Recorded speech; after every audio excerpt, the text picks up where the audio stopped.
There are 2 buttonhole feet that come with the Pfaff Quilt Expression 4.2 sewing machine.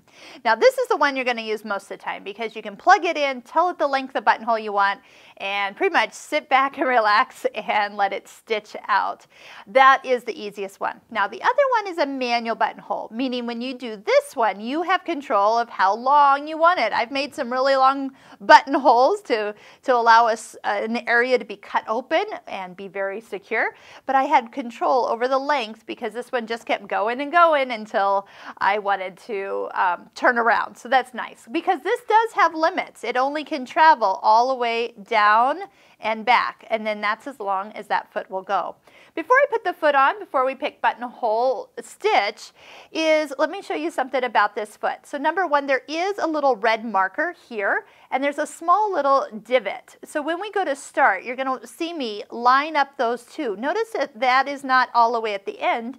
It's about a ½ an inch away from the end. There is also a place you need to plug this in. So when you plug it in and you plug it in completely, you'll get something different on your screen. So if you don't see what I'm showing you, make sure that this actually got all the way plugged in with that last little push and click.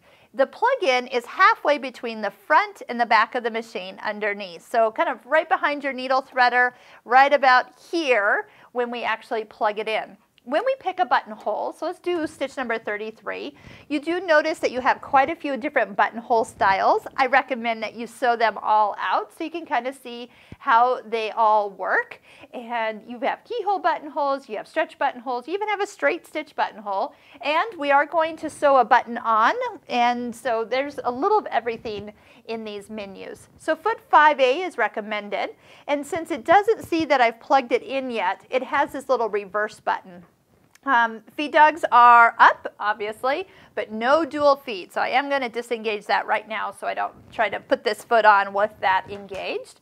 And we do want to be able to see the words 5A, so I know that I am putting this on correctly and not backwards. Okay, so I'm going to go ahead and attach the foot. Usually I attach the foot, then plug it in, because once it's actually on, then you can move this around as needed here. And then watch the screen. So as I find where to plug it in, and once you get going, so it's, did you see it? All right, here we go. I'll unplug and plug.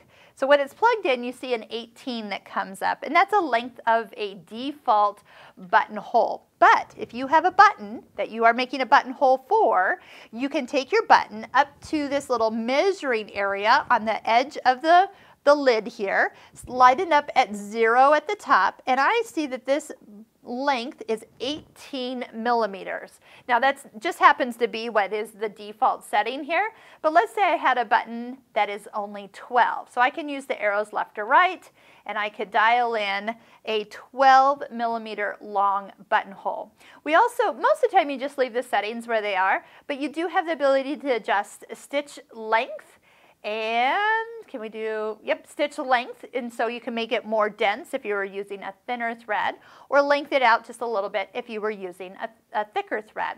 Stabilizer, highly recommended, and then the tensions are automatically reduced, and that's going to make those satin stitches really pull to the back side and make the top of those buttonholes look wonderful. So the only thing you need to do is have starting points for your buttonholes. Now these buttonholes are going to travel away from us, so as I put a starting point here, it's going to go this way first and then finish it up.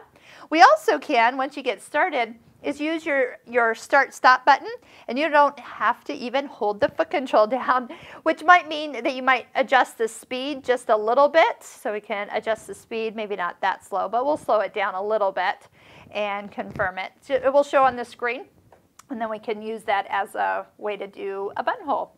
So I'm going to slide my fabric underneath, move the red arrow into that empty spot on the side of the foot, and then bring my fabric to where I want my needle to go down. Now if I want to sink the needle down, I can do that manually, but for today we can just go ahead and push start actually, which I will, and just let the buttonhole be made. So it stitches a straight stitch back, then it will stitch another straight stitch back after it does the satin stitch, and tack. It does the whole thing for me. I don't know why I'm holding my hands here. I can just put them in my lap. And it will stop when it's done. It will do the little tack. It'll do a locking stitch. And watch this. it lifts the foot up. So that means it's all cut and ready to go.